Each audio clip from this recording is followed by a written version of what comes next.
Nahmaduhu wa nusalli ala rasulihil karim amma ba'd. Every moment of life is precious. জীবনের প্রত্যেকটা সময় মূল্যবান। আল্লাহ তাআলা বলেন, ওয়াল আসর ইন্নাল ইনসানা লাফি খুসর ইল্লাল্লাযীনা আমানু ওয়া আমিলুস সালিহাত ওয়া তাওয়াসাউ বিল হক ওয়া তাওয়াসাউ বিস সবর। শপথ যুগের অর্থাৎ সময়ের নিশ্চয় মানুষ ক্ষতিগ্রস্ত তারা ব্যতীত যারা ঈমান আনে, সৎকর্ম করে এবং একে অন্যকে সত্যের উপদেশ দেয় ও একে অন্যকে সবরের উপদেশ দেয়।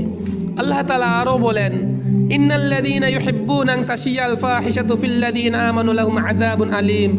যারা পছন্দ করে যে ঈমানদারদের মধ্যে ব্যভিচার প্রসার লাভ করুক, তাদের জন্য ইহকাল ও পরকালে যন্ত্রণাদায়ক শাস্তি রয়েছে। আর বিশেষ করে তিনটা বিষয় যেই কন্টেন্ট বা ভিডিওতে থাকবে আমরা সেটাকে বর্জন করব আল্লাহর সন্তুষ্টির জন্য। এক, নারী। আল্লাহ তাআলা বলেন, কুল্লিল মুমিনিনা ইয়াগুদ্দু মিন আবসারিহিম ওয়া ইয়াহফাযু ফুরুজাহুম যালিকা আযকা লাহুম ইন্নাল্লাহা খাবীরুম বিমা তা'মালুন। মুমিন পুরুষদেরকে বলো তারা যেন তাদের দৃষ্টি অবনত রাখে এবং তাদের লজ্জাস্থানের হেফাজত করে, এতে তাদের জন্য উত্তম পবিত্রতা আছে। তারা যা কিছু করে আল্লাহ সে সম্পর্কে পরিপূর্ণ অবগত। সুনানে আবি দাউদে এসেছে, ইবনু বুরাইদা রাদিয়াল্লাহু তাআলা আনহু তার পিতা থেকে বর্ণিত, তিনি বলেন, রাসূলুল্লাহ সাল্লাল্লাহু আলাইহি সাল্লাম আলী রাদিয়াল্লাহু তাআলা আনহুকে বললেন, লা তুতবি'ন নাজরাতান নাজরা ফাইন্না লাকাল উলা ওয়া লাইসাত লাকাল আখিরাহ।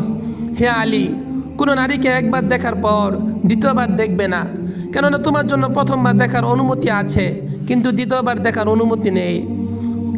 অত্র হাদিস দ্বারা বোঝা যাচ্ছে, যদি আকস্মিকভাবে কোনো নারীকে দেখে ফেলা হয় তাহলে তৎক্ষণাৎ আমাদের চক্ষু ফিরিয়ে নিতে হবে এবং আমাদেরকে যে কন্টেন্ট বা ভিডিওর মধ্যে নারী থাকবে সেটাকে বর্জন করতে হবে। 2 নাম্বার, মিউজিক। বাইহাকি শরীফে এসেছে, ইবনু আব্বাস রাদিয়াল্লাহু তাআলা আনহু থেকে বর্ণিত, নবী সাল্লাল্লাহু আলাইহি সাল্লাম বলেছেন, ইন্নাল্লাহ তাআলা হাররামাল খামরা ওয়াল মাইসিরা ওয়াল কুবাহ।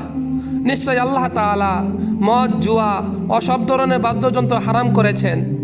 আল্লাহ রাসূল সাল্লাল্লাহু আলাইহি সাল্লাম আরও বলেছেন, বুইস্তু বিকাসরিল মাজামির। আমাকে প্রেরণ করা হয়েছে বাদ্যযন্ত্রকে নির্মূল করার জন্য। তাহলে এই হাদিস দ্বয়ের মাধ্যমে বোঝা যাচ্ছে যে কন্টেন্ট বা ভিডিওতে বাজনা থাকবে তাকে বর্জন করতে হবে। 3 নাম্বার, দুনিয়া আখিরাতের কোনো ফায়দা হয় না, অর্থাৎ যেটা দেখলে দুনিয়ার কোনো ফায়দা হবে না, আখিরাতের কোনো ফায়দা হবে না, এমন কন্টেন্ট বা ভিডিওকে পরিহার করতে হবে। আল্লাহ তাআলা বলেন, ওয়াল্লাযীনা হুম আনিল লাগভি মু'রিদুন। তারা অনর্থক জিনিস থেকে বিরত থাকে। সুনানুত তিরমিজিতে এসেছে, আবু হুরায়রা রাদিয়াল্লাহু তাআলা আনহু থেকে বর্ণিত, নবী সাল্লাল্লাহু আলাইহি সাল্লাম বলেছেন, মিন হুসনি ইসলামিল মারই তারকুহু মা লা ইয়ানি। কোনো ব্যক্তির ইসলামের সৌন্দর্য এই যে সে অনর্থক কথা ও কাজ পরিত্যাগ করবে। সময়ের ব্যাপারে সাহাবী তাবিঈদের উক্তি।